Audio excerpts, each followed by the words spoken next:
So before we start, though, I always like to start with a little giggle because I sometimes take my enlightenment and my spirituality with great seriousness. So this little giggle for today is there was a minister, and she was making waffles for her two sons for breakfast. And they were, of course, salivating like, oh, we're going to have waffles for breakfast. And she thought, oh, I can make this a story. I can make this a moral story. And she said, okay, if Jesus the Christ was here, what would he say about the waffles? And one brother looked at the other and said, well, he would probably say, you can have it, my brother. And so the younger brother looked at his older brother and said, okay, why don't you be Jesus today? And also, good morning, love streamers. I love that, David, that everyone's in the room and everyone who's not even in the room is in the room. So let's talk about piecing together our future. Peacing, together our future. So, of course, I looked up the definitions so we would all be on the same page. And the definition of peace that I found that fits here, a state of mutual harmony, tranquility, or serenity. A state of mutual harmony, tranquility, or serenity. And we are now in the season of peace on earth and goodwill to, I'm going to change it to all instead of goodwill to men, because there's all sorts of others besides just men. And we know that it's all in the oneness of the divine. Because we are in the midst of, as Reverend Catherine mentioned last week, I guess, and I love her, we're in the midst of the High Holy Days. Kwanzaa starts on Boxing Day. Of course, Hanukkah this year starts on Christmas. How exciting. And also there's a holiday I didn't know of. It's called Posada Navideñas. It's a holiday from the 16th through the 24th that celebrates Mary and Joseph coming to Bethlehem. So we are in the midst of the High Holy Days for all of us, for everyone on the planet, or at least for those of us in this room here today. So that, to me, says, okay, this peace on earth, goodwill to mankind, womankind, all kind, it is a part of who and what we are. And I didn't know when I was just researching this and did you know that there was a Nobel Peace Prize that was given to the UN's World Food Program? We all know about the Nobel Peace Prize. I think we do. Yes, I agree, Ruben. Yeah, and it was given, the reason it was given for efforts to combat hunger and its contribution for bettering the conditions of peace. Yeah, when we think about it, peace is all around us. Peace is here everywhere. However, if we take a look at the world today in our humanness, with our human eyes, Emerson says, if we just get out of the way of our bloated nothingness, and we can really see with the divine eyes. However, if you turn on your computer, turn on your iPad, turn on your phone, watch the news, turn on your television, whatever, it does not look like we are living in a world of peace. It sometimes gives the feeling of living in the opposite. And when I think of that feeling of opposite, what it brings up for me is there is no duality in spirit. It is all one power, one presence, one essence. There is no duality in spirit. So that any sort of discord, dissonance, strife, anything like that, is truly all still a part of the oneness of the divine, the one power, the one presence, the one essence, the one allness, the one isness. And you might be thinking, well, Verona, that doesn't make sense to me. Well, in our humanness, maybe things don't make sense. However, there is a soul within us, a spirit within us, the oneness within us, the Christ consciousness within and as each one of us that can allow ourselves to be willing to accept this. That there is peace everywhere. And the question for when I may feel some duality is, where is your heart space? Where is your heart space? I love some Edwene Gaines. She is a well-known spiritual teacher. And one of the things that Edwene teaches that I chose to adopt is that, is the space in your heart a peaceful place for anyone who happens to stroll through? anyone or anything who happens to go through your heart. And this, I want to tell you, this counts if I'm watching the news and there's someone objectionable on the news and I'm thinking, ugh, I don't like that person. However, is there a space in my heart for that person to walk through, flow through, skip through, hop through, or just quietly walk through my heart? So our heart space is part of the peace that goes beyond all human understanding, that dwells within and as each one of us already. Peace is within us, peace is around us, peace infuses us, peace fuels us, it indwells us, it even turbocharges the life of the Christ consciousness within and as each one of us. So I'd like to tell you a little story about peace as we're talking about my heart space. And before we go on, what's in your heart space? I want to be transparent here. There are times at the end of the day when I think about my heart space and who went through my heart space and how did they get through there, or did they get blocked in there? Did they get hurt in there? For me too, there's some times when peace is not apparent. It's just not apparent within, through, and as me. And then I get an opportunity to know that, however, wait, there's no duality in the divine. So whatever is showing up in my heart, there's a flip side to that can also live and breathe and have its beingness within, through, and as my heart. However, I'd like to tell you a story about peace. So there was a king, and he decided that he would give a prize. Some of you know this. He would give a prize to the artist that made the best portrait or picture or activity about peace.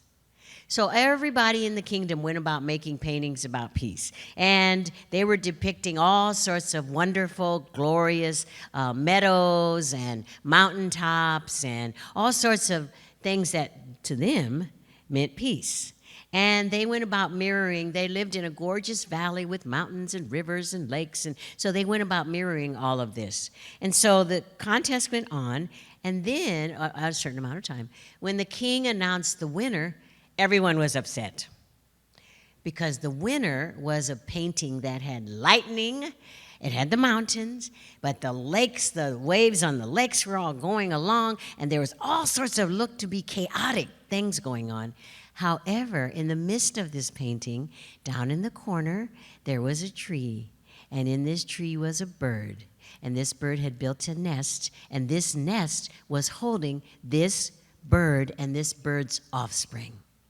And the king gave the prize to this person because this was the best demonstration and the best artistry of peace. Because what the king wanted to make clear is that peace does not mean it has to be in a place where there is no noise or trouble. Peace does not mean it has to be in a, dare I say this, political climate where everybody agrees with one another. Peace does not mean that there is no chaos, that there is no dissonance, that there is no upheaval. Just like the king awarded this person the prize, it just lets us know that there is still calm in the midst of it all if there is calm in our heart. If we allow ourselves to know that in the midst of it all, there is calm in our heart. And this mother bird was an illustration of that. So we might be thinking, there might be violence in my heart, there might be upsetness in my heart, there might be unforgiveness in my heart. I'm just using myself as an example. And so in what way do I deal with that? In what way do I handle that dissonance? And also, I love it, Howard Thurman saying is, keep before me my moments of high resolve. You know, and what he says is, when the grit and the dirt of the journey is on me. Because I know, I think it's true for you too, when we all leave here today for the first hour or two, I am filled to overflowing with intentions and knowingness and awareness. By about 4 o'clock this afternoon, it may not be that way. It might, but it may not be that way. So in what ways can I see to it that I don't let the grit and the dirt of the journey obliterate that is already there, the peace and the love that is within my heart. And so I did, of course, looked up in the Bible, because we all know the Bible is a great workbook. You know, whenever we buy, well, these days we get digital. But sometimes when you purchase something, you get a workbook to go with it, like a book that has a workbook. So the workbook for me is the Bible. So in John, the 14th chapter, and the 27th through the 31st verse, it says that Jesus is talking to his disciples shortly before he is crucified. He knows they will be scared. He promises them a spirit of peace. Even though he will leave them, he promises them, peace I leave with you. My peace I give you. Do not let your hearts be troubled. Now, the reason I like that verse is because the Christ consciousness is within, through, and as each one of us. Each of us is the vessel. Christ consciousness couldn't make it here on the planet, in the galaxies, the cosmos, any of that, unless we are here. And you know, the thing I love about this is, and it took me a while to accept this, we chose. We each chose to be here at this time for times such as these. So that Christ consciousness is within us. It is a part of us. It's just like, I don't know, I'm very happy because I got brown eyes like my mom and dad, okay? That the brown eyes are similar to me, to the peace that is within and as me, the peace that is always within us, that has always been with us and stays with us. And the thing about peace, sometimes it's easy to slip into the past or the future. Okay, so not thinking about peace, not owning peace, not embracing peace, when we're in the past, is just about perceptive shifts. It's about perceptive memories, actually. What did I believe in the past? And does what I believed in the past have anything to do with what I know to be the truth right here, now, in the present moment? And also, sometimes it's kind of slippery slope to have peace in the future. However, the future is just that. The future. It's not about what we're doing here and now. The future is the future. You know, it's often said, we're not promised the future. So I get to know that to keep myself in a place of peace, part of the assignment is to stay in the now. Part of the assignment is to channel Eckhart Tolle and stay in the now, the power of now. Just stay in that place. So in the Science of Mind textbook, I read that it says, through spiritual discernment, we see that we have within us a power that can overcome every obstacle in our experience, set us safe, satisfied, and guess what? At peace. So the power of spiritual discernment. And what is spiritual discernment? Insight, recognition, awareness, and watchfulness. So I was being with this week, and I was like, okay, I like this spirit. Okay, this is good, because in my particular expression of the divine, I like to know and act upon it. You know, I like to listen to the intuitive voice and then get my feet moving and get my body going and act upon it. So I was thinking, what can I, in what way does spiritual discernment show up? In what way can I be spiritual discernment? 2 ways showed up: embodiment and commitment. Embodiment and commitment are the ways that we, they, all of us get to be part of spiritual discernment. So the embodiment is real easy peasy. Embody our principles and practices. You know, then there's a lot. There's 5 unity principles and practices, so you can do them all, or you can do one at a time, or you can even do half of one, I guess, if that's where you're so inclined. But embody that, the one thing that we all know, or I'm going to use the I message, I know. There is one presence and one power, active as the universe, and in my life, God the good. That's a fact. One power, one presence. That's it. And that power and that presence, there's a lot of other names. Allness, isness, all that, but there is. The next one, the essence is God, fully expressed in what? Our Christ consciousness. I was raised a Baptist girl, and I really was brainwashed by the Baptists. I can say that. I appreciate having gone there, but one of the things that I learned there was that Jesus, the Christ, was over here, away from me, away from all of my family who were devout little Baptists, that it was something outside. And wow, what a discovery it was to know that the Christ consciousness is within and as me. that the Christ consciousness is that consciousness of all possibilities. And guess what? As I said before, it shows up in and as me, and in and as each one of us here, that's what the Christ consciousness is. The next principle, of course, is co-creating through our thoughts held in the divine mind. And the divine mind is within us and as us at all times. I may be thinking some pretty snarky things. However, the divine mind is still in there. The divine mind is still available to me if I choose. Now, I can be on the snarky road if I'd like, lower level vibrations. However, the divine mind is still there. And we are all at choice. We can all take dominion over our life. So, and the other principle, of course, principles are the ones I love: prayer, meditation. David, thank you for that scrumptious meditation today.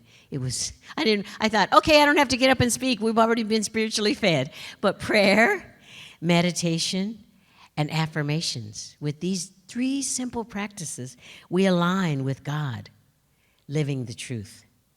Okay, so that's the first part. The embodiment. Second one, commitment. Now, this is the big one.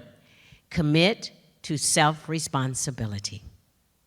Commit to knowing that my life is the way it is because I made it that way. I chose. I spoke. I thought. I affirmed. I prayed. I meditated. So these 2 abilities that we have, committing to our self-responsibility and embodying the principles. This is the way that we can be part of spiritual discernment, and that spiritual discernment brings us back to peace. So I was being with this, and I love acronyms. Maybe you don't know that yet about me, but I love to make words out of words. So peace, how peace showed up, it showed up as pledging, embodiment, and commitment effortlessly. I'll do it again. Pledging, embodiment, and commitment effortlessly. So whenever I think of the word peace, this can come, I can know this. These are the things I'm doing, and these are the 2 ways to be in a place of spiritual discernment. And in Colossians in the Bible, I'm kind of biblically focused today, but it says, "Let the peace of Christ rule your hearts, for to this you are called as members of one body." So I'm going to change it, and I'm sure God doesn't mind. Let the peace of Christ's consciousness rule in your hearts, for to this you are called as members of one body. We are all one. Spirit gave us all these different looks and heights and sizes and colors and hair and all this. We are all one. You know, just like the wonderful song, "Your Prayer is My Prayer Too." That's because we're one. There is one of us here, and that one of us here is expressed in myriad, multitudinous, and bespoke ways. But there is one. So, last night when I was laying in bed, I was thinking, okay, I love this, Spirit. I'm being with this, I know, peace, pledge, embodiment, and commitment effortlessly. So I want to share something with you in all vulnerability and transparency. My daughter is getting married next year. That's not the thing. And it's wonderful. And she's getting married in England, and so it's a big ta-da. We're already in the midst of the planning. Her father and I are divorced. And it was a thoroughly acrimonious divorce. Okay, it was like a divorce that the 3rd time we came to court, the judge said, "Why are you 2 keep coming here?" Honestly. Okay, so we get the divorce. We're finished. We have 2 children who at the time were already young adults. And I did a lot forgiveness work. I did forgiveness all the time. My practitioner, okay, how much forgiveness? Forgiveness. So I'm thinking, okay, all right. And I'm a minister. I got this. I get to laugh at myself here because yesterday it showed up in my meditation that there was more forgiveness that could be dislodged from within me about my former husband. And what showed up, too, when I got into the forgiveness ritual, the forgiveness exercise, it wasn't really about him. It was about me, forgiving me for being the person that I was at that time that has nothing to do with the person I am now. However, the reason I'm sharing this is I got to use this PEACE acronym because I really got to pledge, really and truly, I got to pledge that I am willing to be willing to forgive myself at that time and him. That's the best I could do. You know, I couldn't say, okay, Spirit, I'm pledging.